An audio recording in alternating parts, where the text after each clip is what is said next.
In honor of Halloween, let's talk spooky friend behavior, because that's not gonna slide with us. So we need to talk about what we are looking for in our friends so that we know what is considered a no-go.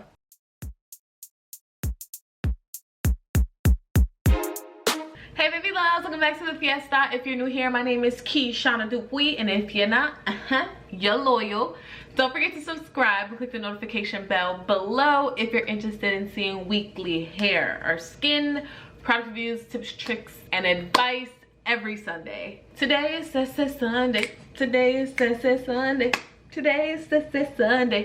Sese Sunday, for those of you who are new here, is the last Sunday of every month where we get to just chitty chat. Sese to me means gossip, and we won't necessarily be gossiping, but we're definitely gonna be touching on a range of topics from relationships, money, anything I have an opinion on or experiencing, I'm down to chat about. So if you have an idea, go ahead and pause this, drop some ideas in the comment section below, and eventually we can touch base on it. Today's topic though is about friendships. It's just been really relevant in my life lately. By the way, we're doing a get ready with me while we talk, so don't think I'm about to stay here looking like this. Don't worry. What I want to discuss is what a good friend means to me, because the main idea I've really been wrestling with is how to navigate if this friend really isn't for you. And I really would rather not make it so negative, so that's why I say the key element here is what's a good friend, but really on the low, we need to be able to identify what makes a bad friend.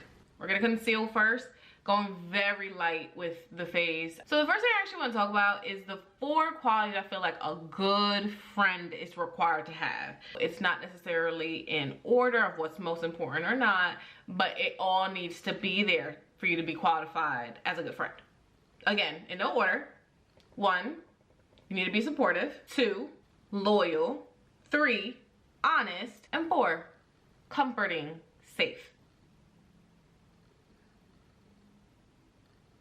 And this is after years of analyzing the people around me, how I feel, what I think about friendships. I could truly say anyone who lacked in one of those 4 main qualities, we ain't last long.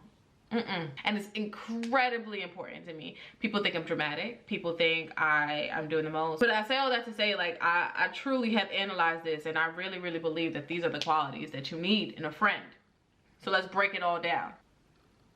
The first one I want to talk about is supportive. I think this is one that causes the most drama. And let me know if y'all agree with this or not, because it's one that I truly have gotten into a lot of disagreements because of how we view this.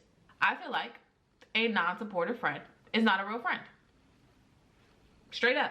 People love to argue that that's not the case, and oh well, what if you have different interests than what I have? I do not believe in any of that. I feel like if my friend has found a new hobby or is taking time to really put effort, it should not matter if this is something that you are personally interested in. As my friend, especially a good friend, a close friend, you should just be quick to support. Mind you, we live in the world of social media. Support comes in likes, views, resharing, brainstorming. Hey, I seen this, I thought of you, sending things. It's the effort. That's how you show support. I think it can be done in such simplistic ways that doesn't even touch on things like money and physically showing up somewhere. There's so many ways to support. So how can this person really sit there as your friend and say that they couldn't take a second to like something, or just show that they're excited to see that you're excited about whatever it is that you're working on? And I think that this becomes such a difficult conversation with people because everyone shows support so differently. Again, it's not necessarily you physically showing up everywhere or you spending money on something, but it can be showing interest in something that I'm showing interest in. So I feel like it's something that people really try to downplay, and to me it is incredibly important. And if you notice that that person is not being supportive of you, excited for you, showing genuine love for whatever you got going on, I think that that's real weird and something that you need to clock, because I promise you in the long run you'll probably cut off that person. We're gonna move on to the second word, which is loyalty. Loyalty is huge, and I feel like that's just, we all understand, right? You gotta be loyal. But I think that this word causes issues, because people usually want you to be loyal for some stuff that no.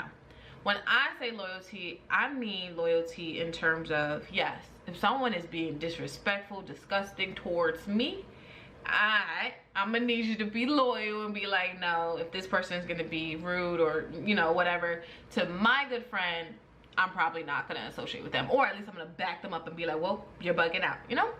But mainly for me, loyalty really shows itself in the dark times, in the bad times, after an argument, after a fight, after, you know, a really difficult situation where y'all are really shaky with the friendship. Who cares?